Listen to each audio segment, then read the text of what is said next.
Moadim le Simcha, Boker Tov, Shalom à l'équipe de nuit, Ashrenu Matov Chelkenu, Manaim Goralenu, Moadim le Simcha, Bezat Hashem, que la Iloula de Rabbeinu a amené des Yeshuot dans le monde, que plus de gens se rapprochent, qu'on adoucisse la rigueur, Bezat Hashem. La rigueur, c'est l'ignorance qui vient la plupart du temps de la logique. Ashrenu Matov Chelkenu, Manaim Goralenu, Ashrenu Matov Chelkenu, Manaim Goralenu, Ashrenu Matov Chelkenu, Manaim Goralenu, Ashrenu Matov Chelkenu, Manaim Goralenu, Ashrenu Matov Chelkenu, Manaim Goralenu, Ashrenu Matov Chelkenu, Manaim Goralenu, Ashrenu Matov Chelkenu, Manaim Goralenu. Ashrenu Matov Chelkenu, Manaim Goralenu, Ashrenu Matov Chelkenu, Manaim Goralenu, Ashrenu Matov Chelkenu, Manaim Goralenu, Ashrenu Matov Chelkenu, Manaim Goralenu, Ashrenu Matov Chelkenu, Manaim Goralenu, Ashrenu Matov Chelkenu, Manaim Goralenu, Ashrenu Matov Chelkenu, Manaim Goralenu, Ashrenu Matov Chelkenu, Manaim Goralenu, Ashrenu Matov Chelkenu, Manaim Goralenu, Ashrenu Matov Chelkenu, Manaim Goralenu, Ashrenu Matov Chelkenu, Manaim Goralenu, Ashrenu Matov Chelkenu, Manaim Goralenu, Ashrenu Matov Chelkenu, Manaim Goralenu. Boker Tov, Moadim le Simcha, Shalom à toute la cordonnerie de France et de Navarre et du monde entier, Bezrat Hashem. Refoua Shlema à tous les malades, quand on vous dit Sanaï, Sanaï, Refoua Shlema pour tous les malades, Bezrat Hashem. On aura Besançon, Israël, Yitzhak, ben fortuné, Mordechai, ben fortuné, Dvorah Myriam, Bat Corinne Ayala, Sandrine Badjani, tous les malades, Bezrat Hashem, qui guérissent avec Nissim Beniflaot, comme Rabbeinu. Il est venu dans le monde pour amener de la miséricorde. Chaque seconde, plus de miséricorde. Chaque seconde, plus de miséricorde. Comment il faut remercier Hachem qu'il a envoyé un tzaddik qui s'occupe de nous, qui nous éduque, qui nous prend pas à pas, qui s'occupe de nous, Baruch Hashem. Dans ce monde de fou, où tout est à l'envers, Baruch Hashem. Un tzaddik qui vient, qui remet les choses à leur place, qui nous montre le chemin, Baruch Hashem. Ashrenu. Shalom Didier Joly, shalom, shalom. Moadim le Simcha, Chagim Uzmanim le Sasson. Allah Baruch Hashem, on a rentré la Iloula de Rabbeinu, elle est rentrée, Baruch Hashem. Alors c'est maintenant quelqu'un qui a dit, j'ai entendu du Rav Moshe Benenstock, il a dit que cette année, si on voit, ça fait 212 ans que Rabbeinu, il est décédé, 212 ans. 212 ans, c'est les valeurs numériques de Rabbi. Rabbi, c'est 212. Resh, c'est 200. Bet, c'est 2. Et Yud, c'est 10. Rabbi, c'est valeur numérique 212. Voilà, le Rabbi, ça fait 212 ans qu'il est décédé. Donc cette année, Rabbeinu, il a plus de koach. C'est sûr que avec les 25 000 personnes qui sont venues à Ouman dans un Messirut Nefesh, des efforts énormes.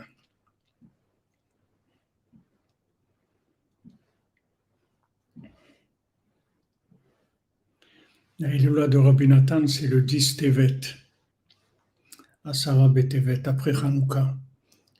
C'est le jour du jeûne de Asara Betevet.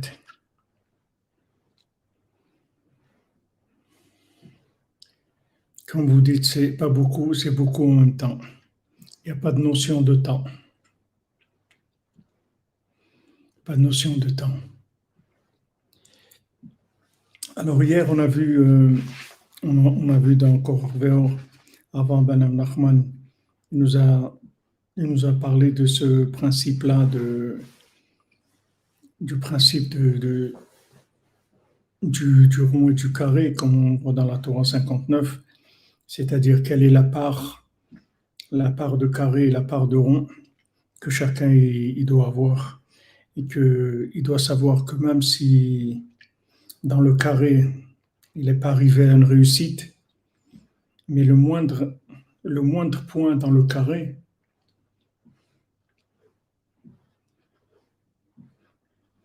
il va pouvoir réveiller la miséricorde. C'est-à-dire que normalement, d'après les règles apparentes, alors dans le carré, il faut réussir l'examen, il faut arriver à dominer le mal et à faire ce qu'il y a à faire de bien. Mais maintenant, si quelqu'un n'est pas arrivé à dominer le mal complètement, si quelqu'un il veut juste, il arrive juste à vouloir, c'est tout. Merci Hermine, qu'Hachem vous bénisse. Sodra Beno, Sota Chag et Sukkot, que vous ayez une excellente année, Bezat Hachem, vous et votre famille. Bonjour, grand David 51. Maintenant, on a, normalement, il y a des examens à passer et quand on passe ces examens, alors on arrive à un résultat. Mais supposons maintenant qu'on n'est pas arrivé dans ces examens-là, on n'est pas arrivé à faire ce qu'il y avait à faire. C'est-à-dire on a échoué, c'est-à-dire dans la plupart des matières, il nous reste juste un petit quelque chose. Et des fois même, il n'y a pas un petit quelque chose, juste on s'est présenté, comme ils disent nos sages, celui qui a été à la synagogue. Ça aussi, c'est quelque chose. Il n'a pas prié, mais il a été à la synagogue. Il y a celui qui a prié, il n'a pas été à la synagogue. Il y a celui qui a été à la synagogue, il n'a pas prié. Il y a celui qui a été à la synagogue en voiture le Shabbat. Il y a celui qui va à la synagogue Shabbat, mais il fume. Il y a toutes sortes de contradictions. C'est-à-dire qu'il y a des niveaux. Maintenant, tout le travail du tzaddik, tout le travail qui fait le tzaddik, c'est d'amener de la miséricorde. C'est-à-dire d'arriver avec un minimum de moyens, on arrive à une finalité qui est complète, avec un minimum de moyens.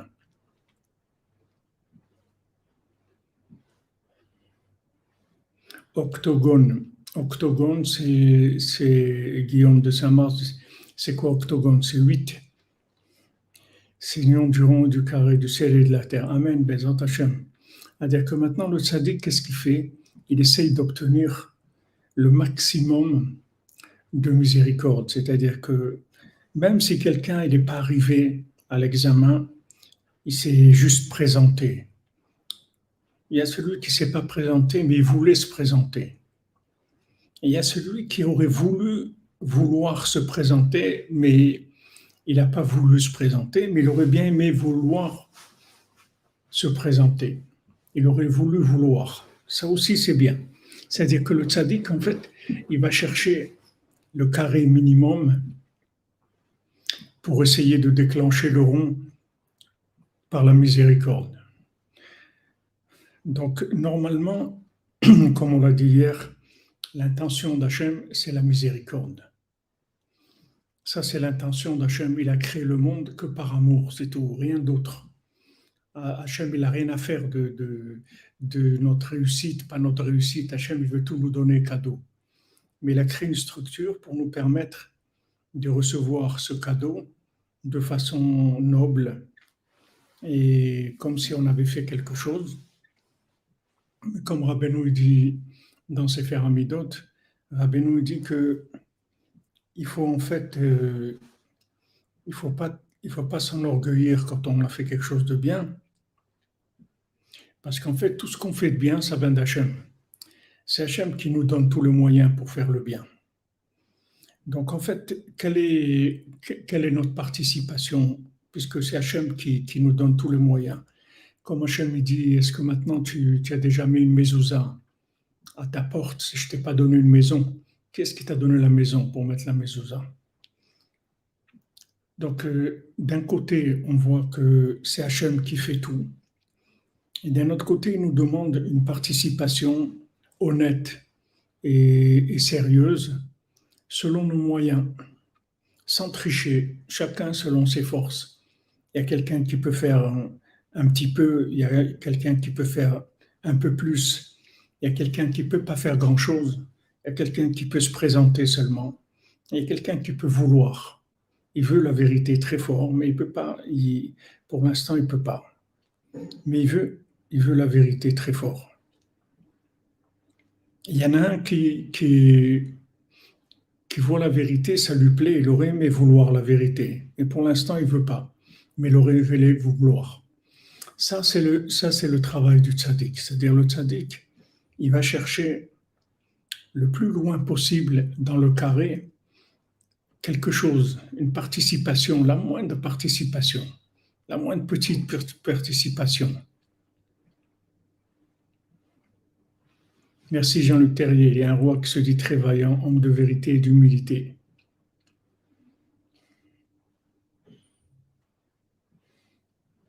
Voilà exactement, comme tu dis, Jean-Luc Terrier, comme il a rapporté le Rav Besançon en Rosh Hashanah, ce passage-là, en disant que maintenant on lui demande tu es roi sur qui? Tout ce pays, tout ton pays, c'est que des menteurs et des tricheurs, des voleurs, etc. Sur qui tu es roi? Afal Piken. Moadim le Simcha, Madame Rabuka Azoulay. Elle dit sur qui tu es roi? Tu as un pays entier que de Afal Piken. Afal Piken. Là-bas aussi, il y a des points positifs, que ces points positifs, ils suffisent pour reconstruire tout le carré avec la miséricorde du rond. Alors, en fait, il y a un jeu, parce que Hachem, tout son but, c'est la miséricorde. D'accord? Il a créé le monde que par miséricorde. Il veut tout nous donner gratuit. Mais maintenant, il a créé un système pour qu'on puisse faire des récipients pour pouvoir recevoir ce bien-là. Mais le principal du récipient, c'est le vouloir. C'est-à-dire le vouloir, il est plus important que l'action. C'est-à-dire une action, elle n'a de valeur que par rapport au vouloir qu'il y a dans l'action. Une action voulue, alors c'est le top. Mais s'il n'y a pas une possibilité dans l'action d'être parfaite, alors il y a un vouloir, on a voulu bien faire. Même si on n'est pas arrivé à bien faire, mais on a voulu bien faire. Donc ce vouloir-là, il est au-dessus de tout. Parce qu'en fait, c'est vraiment la seule chose que Hachem ne peut pas faire. Pour nous, c'est de vouloir à notre place. Ça, il ne peut pas. Il ne peut pas vouloir à notre place. Donc Hachem peut tout faire pour déclencher le vouloir chez nous, mais pas vouloir à notre place. Donc Hachem, il a créé une structure de rigueur carrée, il nous a dit de respecter certaines règles. Et si on ne respecte pas ces règles, alors il y a des problèmes, parce que le monde il fonctionne avec des règles. Mais il faut savoir que parallèlement, il y a quelque chose de beaucoup plus élevé que la règle, c'est la miséricorde. Cette miséricorde, elle est au-dessus de la règle. C'est-à-dire que maintenant, à quoi ça va nous servir cette conscience-là? Puisque maintenant, Hachem, il demande la règle, c'est-à-dire il nous demande une participation minimum honnête. Chacun, il doit faire ce qu'il peut faire. Il y a des gens qui peuvent faire un petit peu, ils doivent faire un petit peu. Des gens qui doivent faire un peu plus, ils font un peu plus. Des gens qui peuvent que faire le déplacement, ils font le déplacement. Des gens qui peuvent que vouloir, alors que vouloir. Des gens qui voudraient vouloir, ils voudraient vouloir. Mais chacun il doit faire honnêtement ce qu'il doit faire. Maintenant,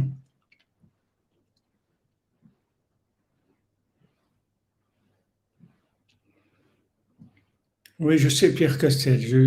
Normalement, Bezant Hachem, ce qu'il a dit, c'est on développera ce qu'il a développé, ce qu'il a parlé le Rav Besançon. On en parlera Bezant Hachem toute l'année normalement. Bezant Hachem.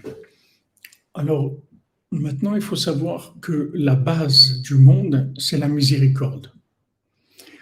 Donc, quand on sait que la base du monde, c'est la miséricorde, on ne va pas baser tout sur le carré, c'est-à-dire sur la réussite dans nos capacités personnelles. On va savoir que ce qu'on fait, c'est bien, et Hachem, il veut qu'on fasse le maximum de ce qu'on peut faire. Mais si on n'est pas arrivé à faire, ça ne va pas nous exclure. Ce n'est pas éliminatoire. Pourquoi? Parce qu'il y a de la miséricorde. Il y a de la miséricorde. Comme il y a de la miséricorde, que la miséricorde, c'est la base du monde.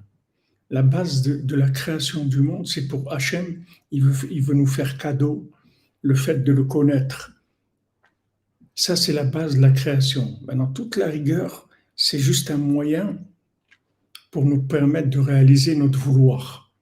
Mais si maintenant, quelqu'un il a du vouloir, et au niveau du pouvoir, ça ne marche pas, alors il doit commencer à faire Méchon le Frailar, parce que le roi lui a dit, regarde, tu vas perdre le pouvoir.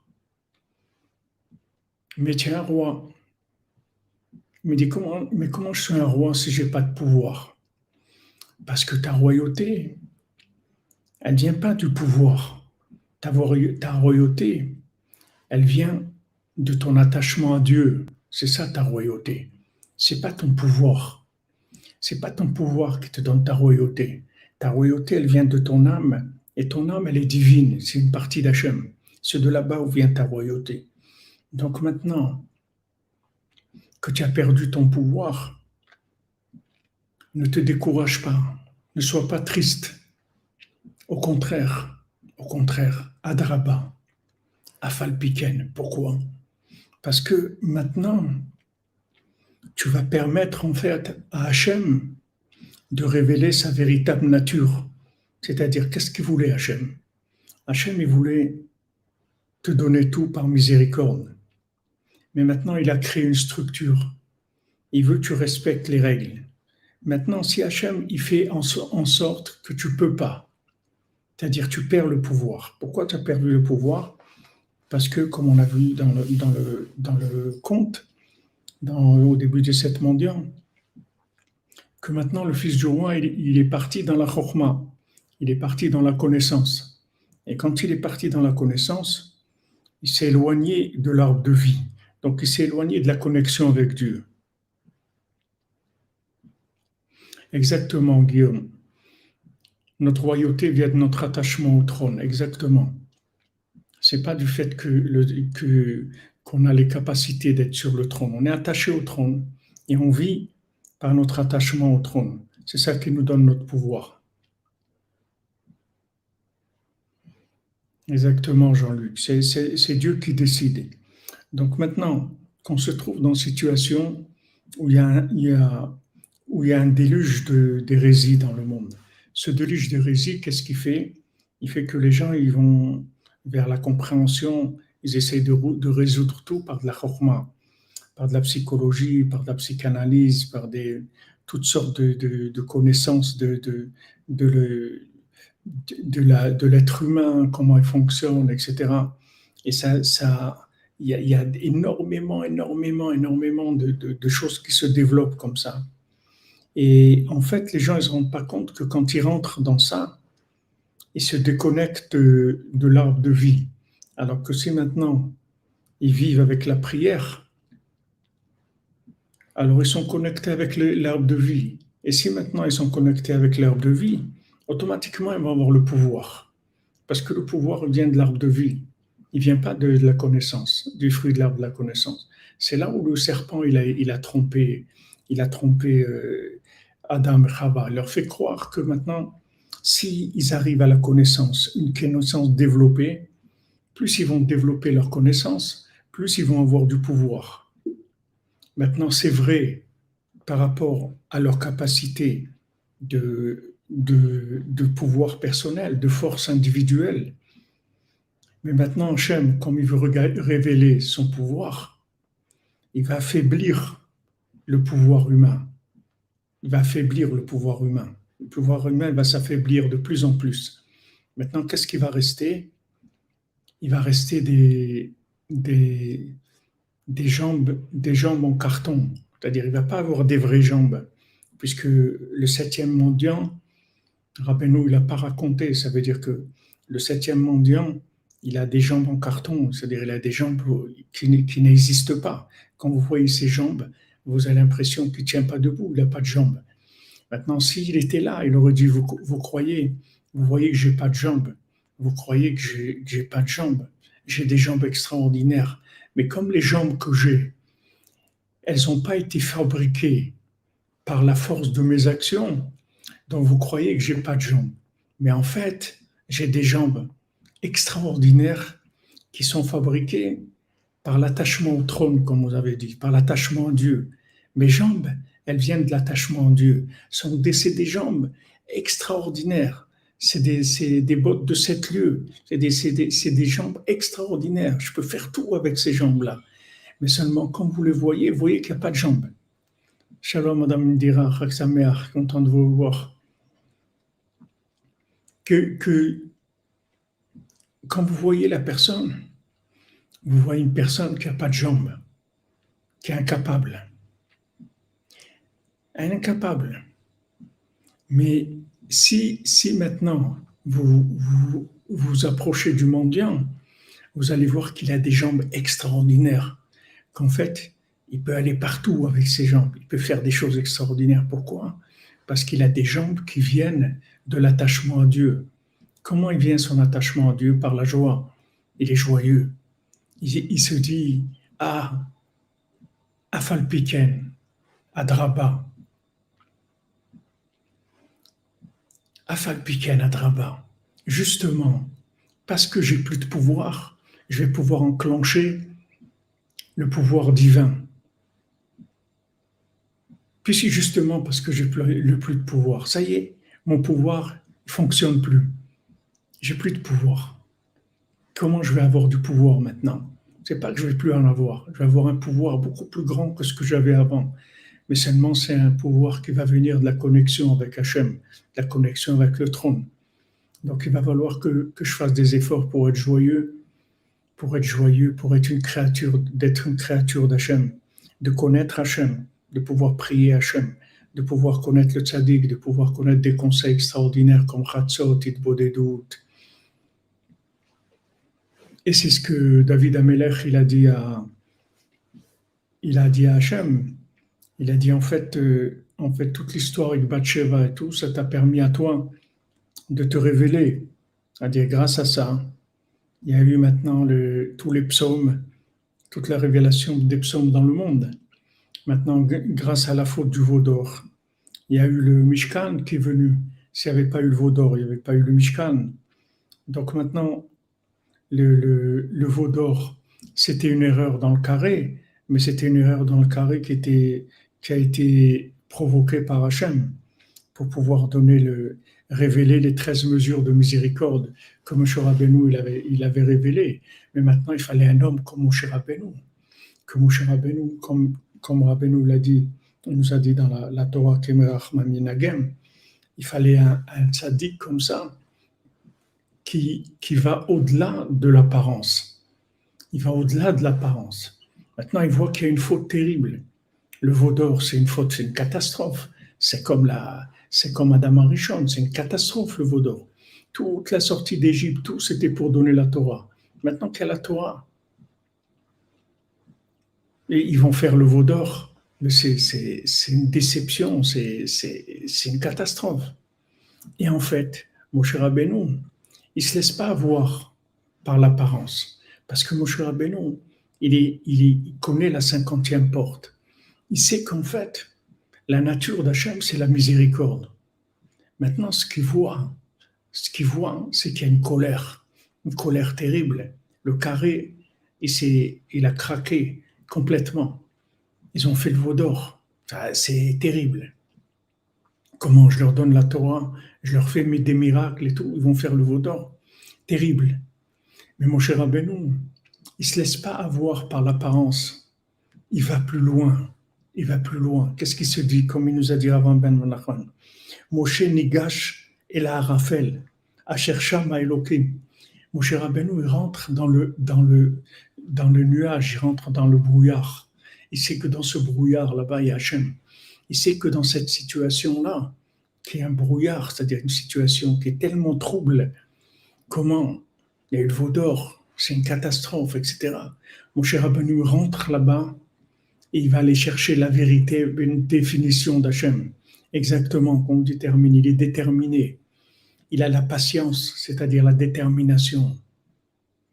Exactement, il connaît son Père, il connaît Hachem. Il sait qu'Hachem, il est miséricordieux. Donc maintenant, regardez la situation. Non seulement le veau d'or, il a pas détruit, mais il a permis la révélation des 13 mesures de miséricorde qui sont devenues officielles. C'est-à-dire qu'avant, elles étaient cachées. Il n'y a personne qui les connaissait que les grands tzadikim. Maintenant, grâce au veau d'or et grâce à Moshe Rabbeinu, qui ne s'est pas laissé avoir par l'apparence, qui a été plus loin que l'apparence de rigueur, l'apparence de déception et de colère, et qui a dit non, Hachem, il est miséricordieux en fait. Et Hachem, cette situation où on est tombé, ça va permettre à Hachem de révéler plus sa miséricorde qu'avant. Et c'est ce qui s'est passé.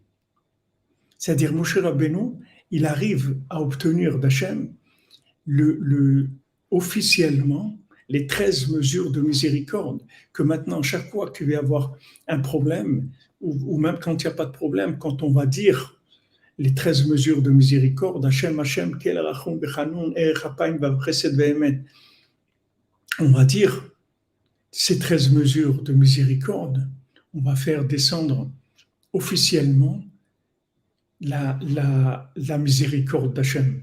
Mais maintenant, c'est plus de la miséricorde où on attend qu'il y ait une intervention quelconque. Non, maintenant on a un moyen, une clé pour déclencher la miséricorde. Hachem, il a donné une clé à Moshe Rabbeinu. Il a dit voilà, Hachem, Hachem, El Rachon Vechanoun, sache que maintenant je suis miséricordieux. Et voilà les 13 mesures de miséricorde. Il lui donne, il lui révèle ça. Oui, comme vous dites, tout se retourne en bien. C'est-à-dire qu'en fait, ce qu'il faut comprendre, c'est que nos échecs, si on sait les gérer, ça devient la réussite d'Hachem. Donc automatiquement, c'est une réussite. C'est pour ça qu'il se transforme en mérite. Comment c'est possible qu'une faute, elle se transforme en mérite? Ben voilà pourquoi. Parce que maintenant, quand on fait une faute, si on lâche pas, qu'on dit à Hachem, j'ai fauté dans le carré, j'ai cassé le carré, ok. Mais Hachem, je t'aime. Ok, j'ai fauté, mais moi, je voulais pas fauter. Moi, je voulais pas fauter. Moi, je suis attaché à toi. Mais pourquoi maintenant j'ai de la peine que j'ai fauté? C'est parce que je t'aime, je ne veux pas te faire de la peine. Maintenant j'ai fauté, c'est une réalité, j'ai fauté. Mais moi, je t'aime. Donc, quand on a cette attitude-là, on dépasse le côté de colère, le côté de rigueur qui est entraîné par la faute, et on va aller déclencher la miséricorde d'Hachem. Maintenant, quand on déclenche la miséricorde d'Hachem, c'est le but de la création. C'est le but de la création. Merci Shmuel pour les mesures de miséricorde. Donc maintenant, qu'est-ce qu'on est arrivé en fait? Par le fait qu'on a fauté, qu'on ne s'est pas découragé et qu'on a continué à croire dans la miséricorde d'Hachem, malgré la faute, qu'on a regretté la faute en disant Hachem, je m'excuse, je suis désolé, j'aurais tellement aimé être carré, être bien dans le carré, être quelqu'un de parfait. Je ne suis pas arrivé. Mais c'est pas parce que j'aime ça. Moi, je veux être bien. Je ne suis pas arrivé. Donc maintenant, quand on rentre dans cette façon de voir, on déclenche la miséricorde d'Hachem. Ça fait que maintenant, la miséricorde d'Hachem, elle s'est révélée grâce au fait que j'ai fauté et que je ne me suis pas découragé, que j'ai continué à croire dans Hachem, dans sa véritable nature qui est la miséricorde, et j'ai fait appel à sa miséricorde. Donc grâce au fait que j'ai fait appel à sa miséricorde, il a pu maintenant révéler sa miséricorde. Donc cette faute, elle va devenir un mérite. Pourquoi? Parce que c'est grâce à cette faute-là que maintenant Hachem il a révélé sa miséricorde. Sinon, il n'aurait pas révélé. S'il n'y avait pas eu le veau d'or, il n'y aurait pas eu 13 mesures de miséricorde. Elles n'auraient pas été révélées. Il fallait une chute, un choc très très fort.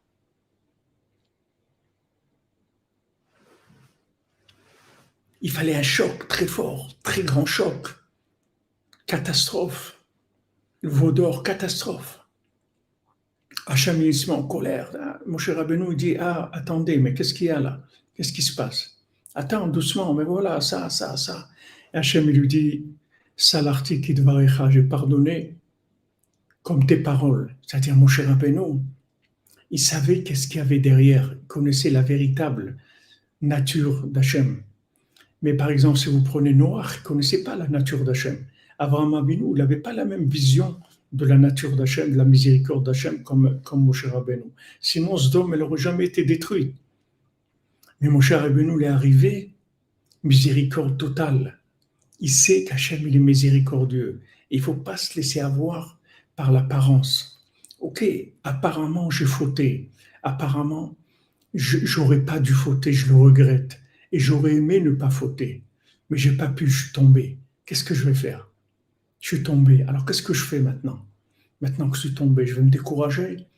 Je vais faire youch, ras shalom. Si je me décourage, ça veut dire que je suis un orgueilleux. Ça veut dire que maintenant que j'ai pas réussi, ça m'intéresse plus.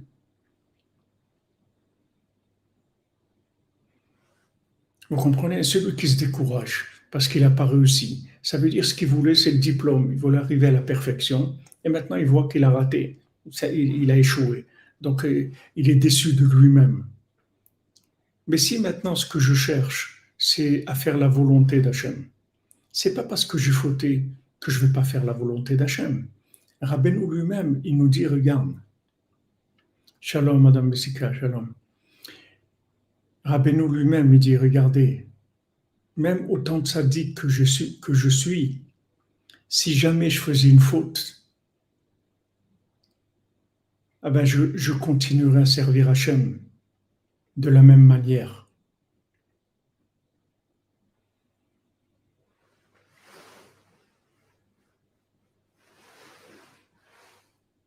Rabbeinu dit, voilà.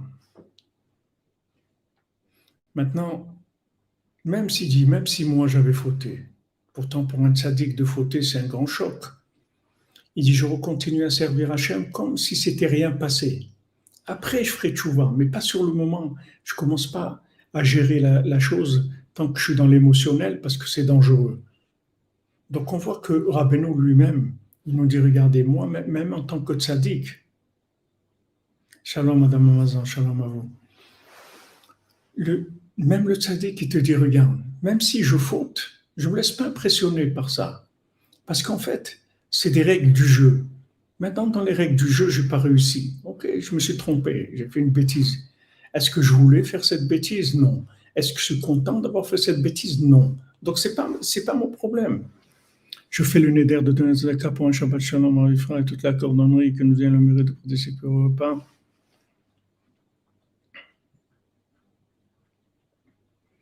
Du Léviathan dans la soukha de David. L'eau Nophelet reconstruite. Amen. Soudra Beno. Merci Madame Calfon.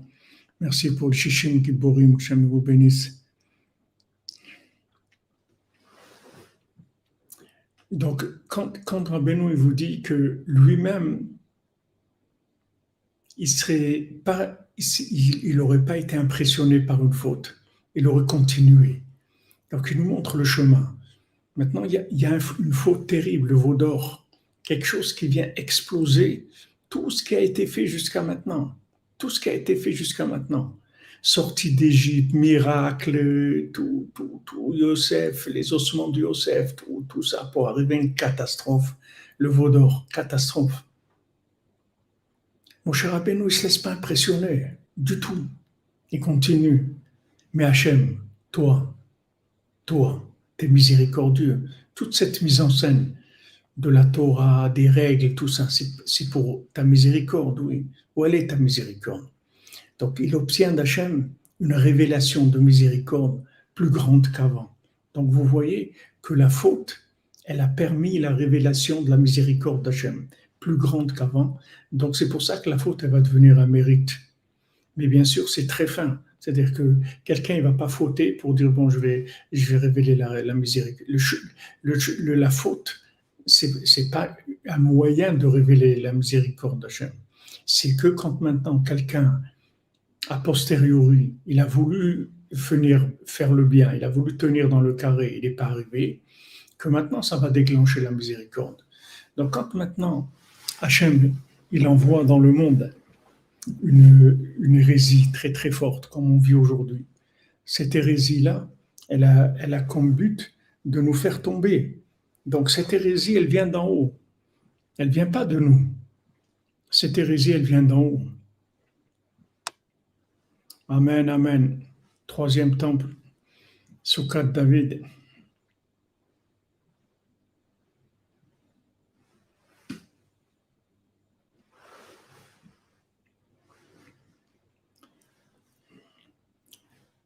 Maintenant, le fait que Hachem il envoie un déluge d'hérésie dans le monde, il sait très bien que ça va entraîner des problèmes, ça va entraîner des fautes chez les gens. Donc c'est le septième mendiant. Hachem il fait en sorte qu'il ne va pas avoir du...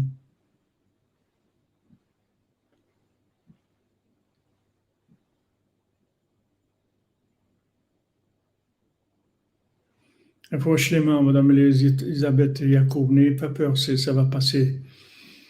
C'est pas le Covid d'avant, c'est beaucoup plus faible.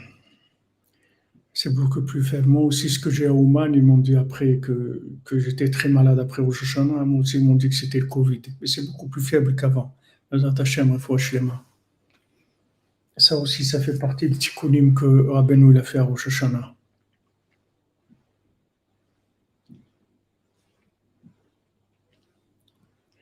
C'est-à-dire que Jean-Luc, quand vous dites que la faute existe, va être la mytho, ça dépend comment vous la gérez, c'est tout. Il ne faut pas se tromper. Il ne faut pas se tromper, c'est-à-dire dans nos capacités. Si vous êtes honnête avec vous-même, il n'y a pas de faute. Il n'y a que des moyens de déclencher la miséricorde divine. Mais il faut être honnête, il ne faut pas tricher. C'est-à-dire ce que vous pouvez faire et vous ne faites pas, ça ne peut pas déclencher la miséricorde. Ça déclenche la rigueur. Mais si maintenant, vous faites ce que vous pouvez, et il y a des situations qu'on ne peut rien faire, et c'est là où on va, de chaque jour, on s'approche de ça, puisque le roi dit à son fils, le septième mendiant, il dit, voilà, tu vas perdre le pouvoir complètement, complètement. Mais il lui donne la clé, il lui dit, regarde, il faut acheter les mains pour Violette Badjan. Les attachants qu'il faut acheter les mains. Laura Mazal Tov Bat Sofilia Refoua Shlema. Tzot Rabbeinu Bezat Hashem. C'est une question d'honnêteté. C'est pour ça qu'il faut faire Idbo des doutes. Il faut faire Idbo des doutes tous les jours parce que quand vous faites Idbo des doutes, en fait, vous allez résoudre ce problème-là.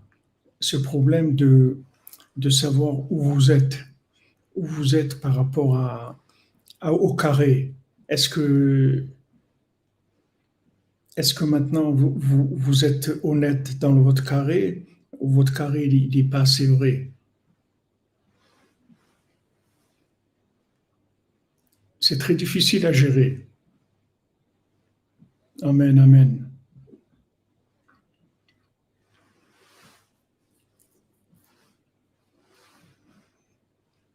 Donc, quand vous faites Idbo des doutes, vous sortez de ce problème-là complètement. Parce que le fait que vous communiquez avec Hachem et que vous lui parliez de vos soucis et de tout ce que vous avez comme problème dans le carré et dans le rond aussi, il n'y a pas une plus grande preuve de votre honnêteté que ça.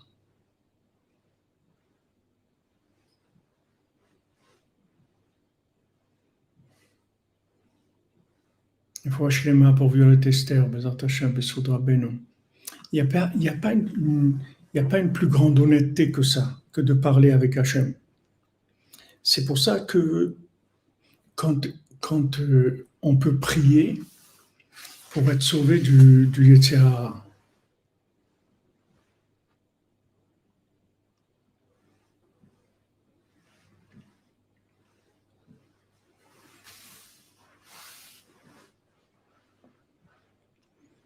J'ai pas compris, Jean-Luc. Vous êtes ici du Rav Besançon, j'ai pas compris. Alors, Rav Ben Nachman, il nous explique ça. Pourquoi maintenant la prière, elle pourrait aider à être sauvé du Yetzer Hara. C'est comme si vous avez un jeu, il y a des règles du jeu. Maintenant, vous venez avec la prière, vous demandez à des exceptions hors jeu. Vous demandez à Hachem de vous donner des choses que vous n'avez pas par le jeu. Vous ne respectez pas les règles. Afalpi chez Hachem Idbarach, Otse chez Adam Baal Bechira. Maintenant, Hachem, il veut qu'on ait le libre arbitre. Il veut qu'on soit capable de choisir le bien. Donc, comment maintenant on veut prier Hachem? On lui dit sauve-moi du Yetzer Hara. Hachem, il a mis le Yetzer Hara, c'est ton épreuve. Qu'est-ce que tu lui dis sauve-moi du Yetzer Hara?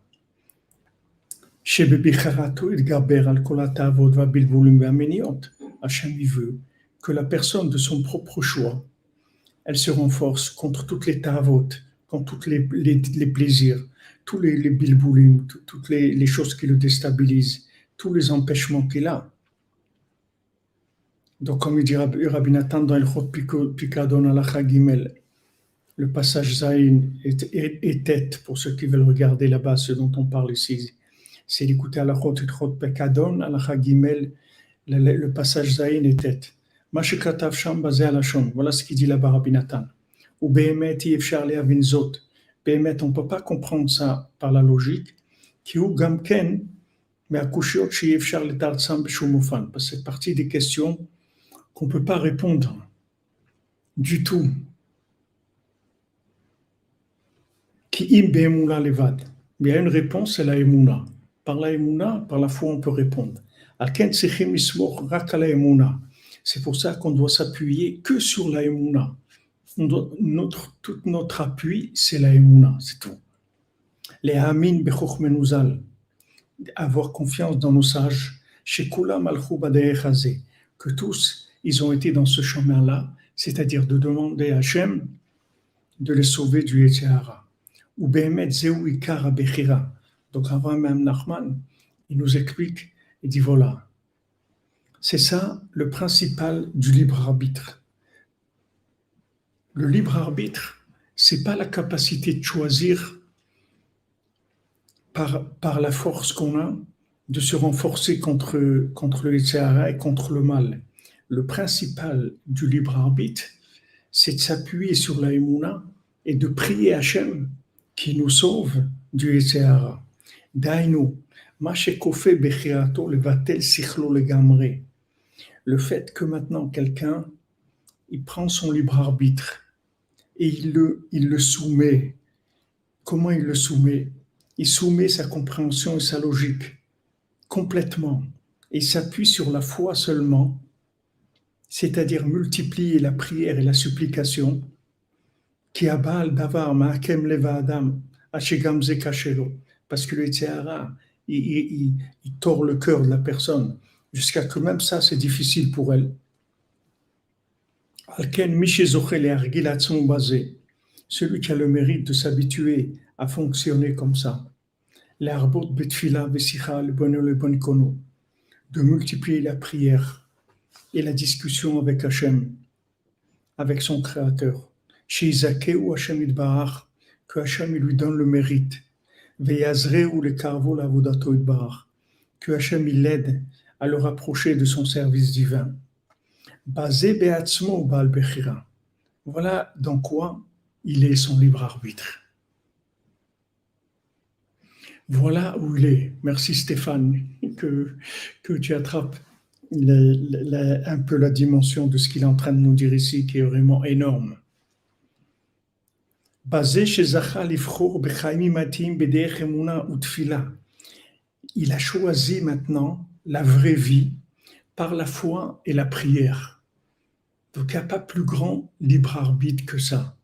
C'est-à-dire que maintenant, en fait, il a contourné le côté du libre arbitre, qui est le libre arbitre fonctionnel. C'est ici d'aller lutter contre les Yetzer Hara. Il dit non, Hachem, moi je ne peux pas lutter contre les Yetzer Hara. Moi je te demande à toi de m'aider à lutter contre les Yetzer Hara. Il enlève sa logique, c'est-à-dire qu'il enlève ce rapport carré avec Hachem. Il enlève ce rapport. Shalom à Elisha. il enlève ce rapport carré, cette logique.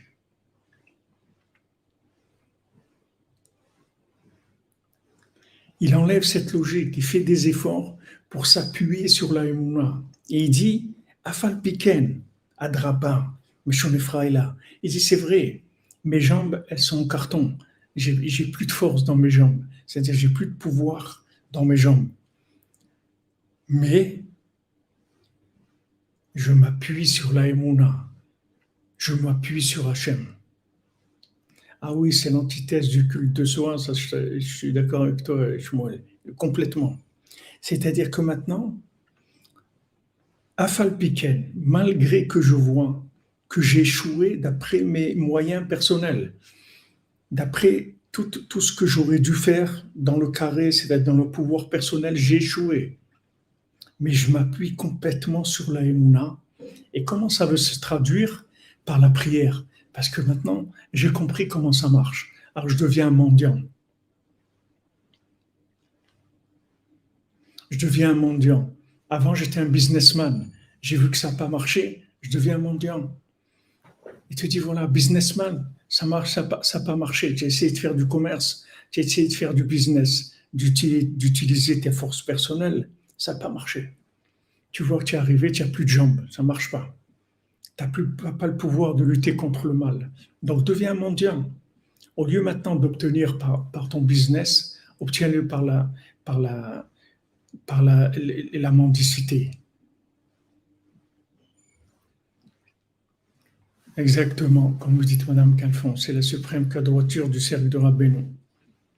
C'est-à-dire que maintenant, c'est pas qu'on travaille pas, mais au lieu de mettre nos efforts dans un business en vain, on voit qu'on a échoué parce que on a la tête tellement à l'envers, on est tellement envahi par l'hérésie, par le déluge d'hérésie qu'il y a, qu'on peut pas, nos jambes elles marchent pas.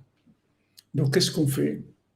On va se fabriquer des jambes par la connexion avec Hachem, par la prière. Ou Behemet Zéou Ikar Bechira, je vous répète ce qu'il dit. C'est ça le principal du libre arbitre. Dehainu, c'est-à-dire, Maché Kofé Bechirato le Vatel Sichlo le Gamre. Le fait que maintenant, il utilise son libre arbitre pour annuler sa logique complètement et de s'appuyer sur la foi seulement en multipliant la prière et les supplications, parce que le Yetzer il essaye d'empêcher la personne de prier. Comme on a dit, mais comment il l'empêche de prier? En lui montrant ses échecs. Donc on est obligé de dépasser ça. On est obligé de déplacer la forme de la réussite personnelle. Ok, j'ai échoué dans le business, c'est vrai. C'est vrai. Maintenant, ma, ma société, elle va plus être cotée en bourse, mais maintenant, je vais réussir dans la mendicité avec les 7 mendiants. Je vais réussir avec les 7 mendiants qui vont m'apprendre qu'en fait, tout ce qu'ils ont obtenu, ils l'ont obtenu que par la mendicité. Mais il faut faire attention parce que le Théara, quand il te montre tes échecs, son but, c'est que tu pries pas. C'est ça ce qu'il veut.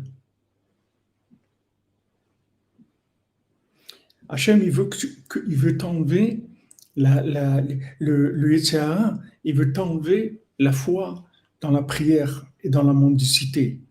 Il veut te faire croire que si tu n'as pas réussi avec tes moyens personnels, tu as échoué. C'est pas vrai. Non seulement le fait que j'ai pas réussi par mes moyens personnels, c'est pas un échec, mais c'est voulu par Hachem pour que je fasse appel à lui, pour que je devienne un mendiant. C'est la volonté d'Hachem.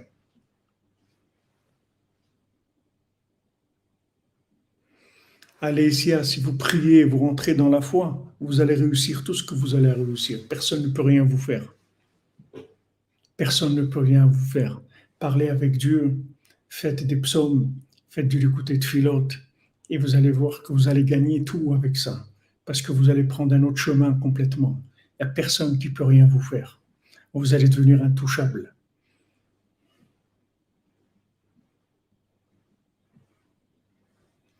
Tout à fait. Tout à fait, Stéphane. Miséricorde, c'est la source pas chaude renouvelée, GSM de nos vies à tous. Exactement.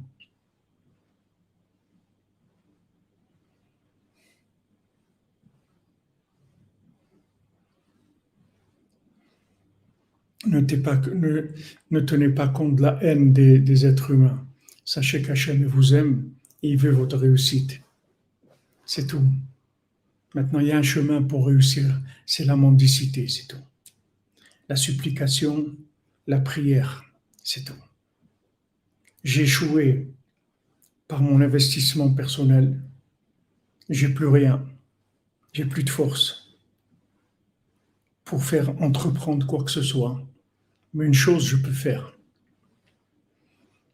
Vous avez prié, il faut prier encore à Elisha. Il faut prier Besrout Rabbeinu, prier par le mérite de Rabbi Nachman. Allumer une veilleuse à l'huile d'olive, avec de l'huile d'olive, et demander à Rabbi Nachman, pour l'honneur de l'âme de Rabbi Nachman, et demander-lui d'intervenir pour vous. Il va chasser tous vos ennemis, vous allez voir. Si vous êtes avec Rabbi Nachman, vous êtes avec celui qui a gagné déjà. Il n'y a personne qui peut rien vous faire. Personne au monde ne peut rien vous faire.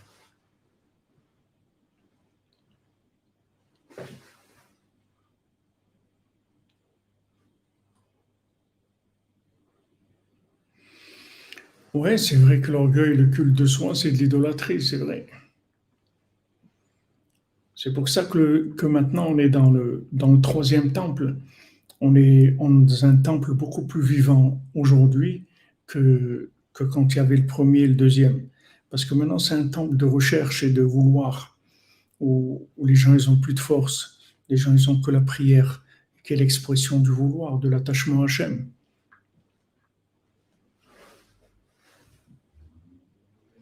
Priez à Elisha, priez, n'arrêtez pas de prier. Vous allez voir, vous allez gagner. Vous allez gagner. Vous pouvez tout obtenir avec la prière. Seulement les gens ne connaissent pas, ils croient qu'il faut payer le prix qui est affiché à la vitrine. Mais on n'a pas. On rentre dans le magasin, on dit voilà, j'ai vu le tarif, mais c'est trop cher pour moi. Est-ce que vous pouvez me faire cadeau? La personne lui dit bon, d'accord, alors voilà, on va vous le donner cadeau, c'est tout.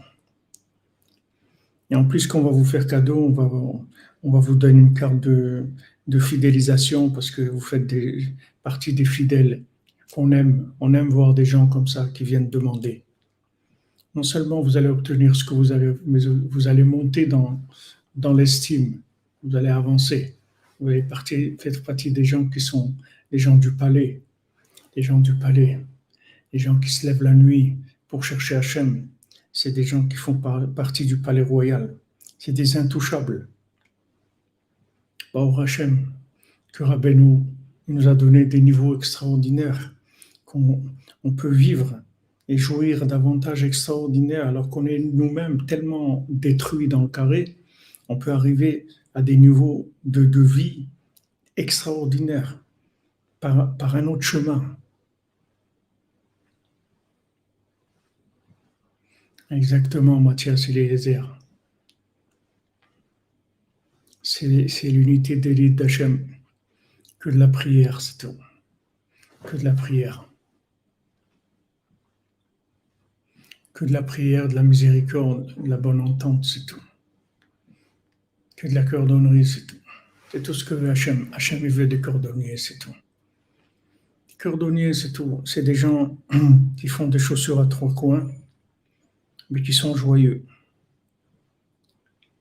Ils sont joyeux parce qu'ils obtiennent tout par la mendicité. Mais il ne va pas rester un cordonnier à trois coins. Il va devenir, après, il va devenir ministre, surtout le ministre. Il va arriver à des niveaux extraordinaires, mais par la mendicité, par la joie. Amen, Jean-Luc, amen. Voilà les VIP de Rabbeinu, comme vous dites. Alken, Mishezoche le Argil Atzmo Bazé. Donc celui qui a le mérite de s'habituer à ça. Les Harbot Bitfila, Vesicha Beno le Ben Kono, qui multiplie la prière et la discussion, le dialogue avec son Créateur. Chez Isakeu Hachem Idbar, que Hachem il lui donne le mérite. Veyazreu, qui me donne le mérite et qui m'aide. Peut-être je ne suis pas méritant, peut-être que je ne peux même pas me présenter, je ne peux même pas me présenter à l'examen, je ne suis pas méritant, je n'ai même pas le mérite de présenter à l'examen. Ou peut-être que maintenant j'ai le mérite de présenter à l'examen, mais je ne peux pas réussir, j'arrive pas. Alors on demande à Hachem qui nous donne le mérite et qui nous aide à nous rapprocher de son service. Basé be'atzmo bal bechira. Voilà en quoi il est un bal bechira.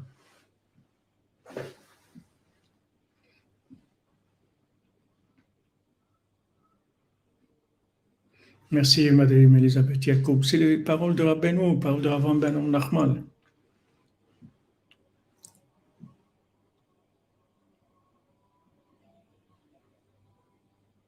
Ah, très bien, Patrick Harel. Continue à prier, mon ami.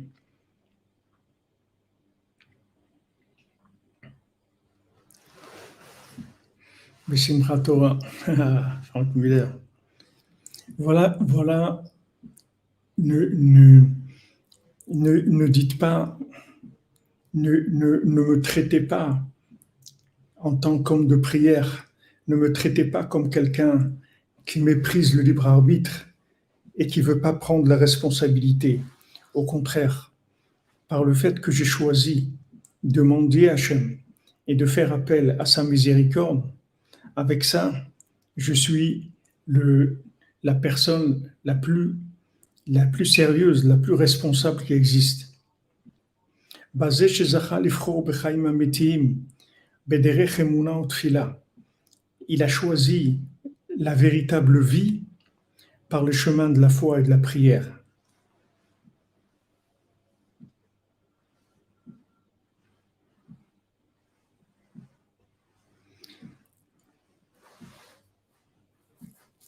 Donc Rabbi Nathan dit dans l'écouté Alchot, Ilchot Troumim, Malacha Gimel, Shalidit Tfila Mekablim Rachamim Rabim, que par la prière, on reçoit une miséricorde Rabim, la grande miséricorde, comme on avait vu pour Mordechai, on appelait Rav Chesed. Rav Chesed, pas Chesed que Rav Chesed, Rav Chesed, le grand Chesed, il y a la grande miséricorde. Alken, Keshezochel Ifchor Bederech Emuna Tfila, quand quelqu'un il a le mérite de choisir le chemin de la foi, de la prière, Sheaz Mekabel Rachamim Amerubim, à ce moment-là, il reçoit la miséricorde, la grande miséricorde. Pas la miséricorde qui vient de la réussite à l'examen. La réussite à l'examen aussi, c'est une miséricorde.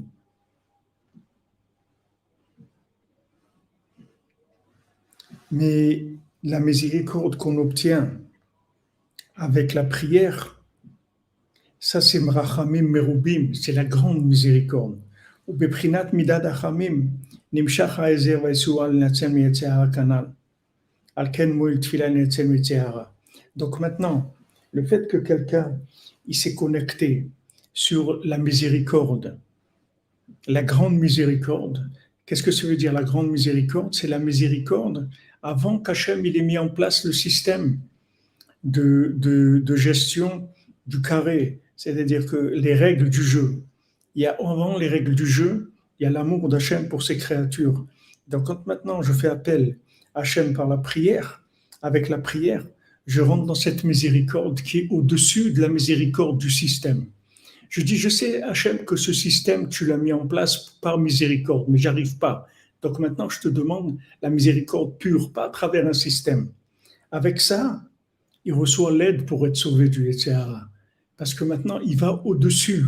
Le Yetzirah, il vient dans le système carré d'exploitation. Mais si maintenant on va avant ça, avant même qu'Hachem ait mis le système en place du jeu pour nous donner des mérites, on dit voilà, on n'arrive pas, on a essayé comme ça, on n'arrive pas. Donc je te demande, Hachem, s'il te plaît, donne-moi l'accès à ton service gratuitement, par miséricorde. Sauve-moi du Yetzirah par miséricorde. Je ne peux que ça parce que moi, je ne peux rien faire du tout. Donc là, je fais appel à la grande miséricorde. Il faut acheter les mains pour Michael Benjamin.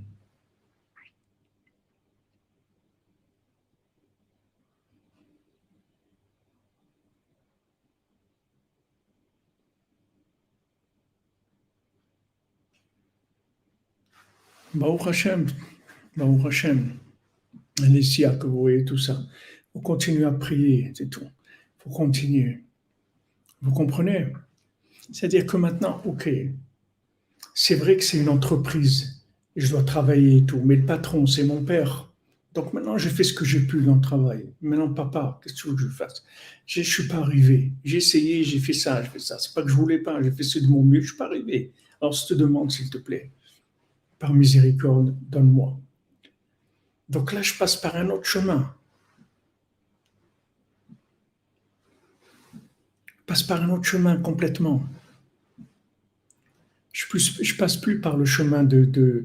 C'est pour ça qu'il lui dit le roi, Méchon là. Maintenant, sois joyeux, parce que maintenant tu vas passer sur un autre système complètement, c'est le système de la mendicité.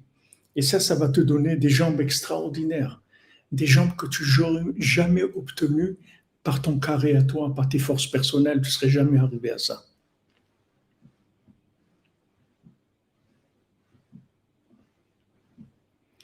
Voilà où Rabbeinu veut nous amener. Voilà, Bezant Hashem. Voilà, cette étude, c'est une étude de Avram Ben Nachman, dans Korveor, Emet Ve'emuna, passage Zain, pour ceux qui veulent suivre Hashem Matov Relken. Normalement, on fera Bezant Hashem le prochain cours, c'est la veillée de Hoshana Rabbah, Motzei Shabbat, normalement vers 3 heures. Je ne sais pas encore où on va le faire physiquement, dans quel endroit, mais en tout cas, sur Internet, on fera tout ce qu'il faut pour bien sûr diffuser sur Internet, Bezat Hashem. Voilà, Besod Rabbeinu, Shabbat Shalom, bonne continuation dans la fête. Ach Sameach, il faut être que dans la joie, c'est tout. C'est une fête de joie, c'est une fête de provisoire, c'est une fête où on se fabrique des jambes par la Emouna uniquement. Par la Emouna, on fabrique tout ce qu'on a besoin pour toute l'année, Bezat Hashem, par la foi. On sort de chez nous, on sort de notre logique, et on va vers la logique d'Hachem, qui est que la Emouna. Et tout devient possible, Bezat Hashem. Chag Sameach, les amis, que des bonnes nouvelles. Passez un bon Shabbat, une bonne fête, et surtout beaucoup, beaucoup de joie. Ce qu'on étudie ici, je vous promets que il n'y a pas beaucoup de gens dans le monde qui savent ça, même des Mekobali, même des gens qui... C'est ce qui nous dit Rav Nachman, comment il nous explique des choses tellement élevées, et il nous les fait descendre à un niveau tellement palpable pour nous, qui nous donne des forces. אשרנו מה טוב חלקנו, ומנעים גורלנו. אשרנו מה טוב חלקנו, ומנעים גורלנו. אשרנו מה טוב חלקנו, ומנעים גורלנו. אשרנו מה טוב חלקנו, ומנעים גורלנו. אשרנו מה טוב חלקנו, ומנעים גורלנו. אשרנו מה טוב חלקנו, ומנעים גורלנו. אשרנו מה טוב חלקנו, ומנעים גורלנו. אשרנו מה טוב חלקנו ומנעים גורלנו, ורחמנו יקים לנו, סוכת דוד הנופלן, תרחמון הוא יקים לנו, סוכת דוד הנופלן, רחמון הוא יקים לנו, סוכת דוד הנופלן, תרחמון הוא יקים לנו, סוכת דוד הנופלת, רחמון, הוא יקים לנו, סוכת דוד הנופלת, רחמון, הוא יקים לנו, סוכת דוד הנופלת, רחמון, הוא יקים לנו, סוכת דוד הנופלת, רחמון, הוא יקים לנו, סוכת דוד הנופלת, רחמון, הוא יקים לנו סוכת דוד הנופלת, רחמון, הוא יקים לנו סוכת דוד הנופלת. Avec Simcha, les amis, que de la joie, Bezat Hashem. Merci d'être là, merci de votre présence, de votre soutien, tous ceux qui ont répondu présent et qui nous aident. Je sais que la cordonnerie, la plupart des gens, c'est pas des gens qui ont des grands moyens et qui font des efforts pour participer, pour nous aider. Bezrat Hashem à continuer à diffuser Rabbeinu, Bezrat Hashem. Il faut aller partout où on peut aller pour diffuser Rabbeinu. Il faut arriver partout, Bezrat Hashem. On a besoin. Ashrenu matov chelkenu manaim goralenu.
Maya Namali.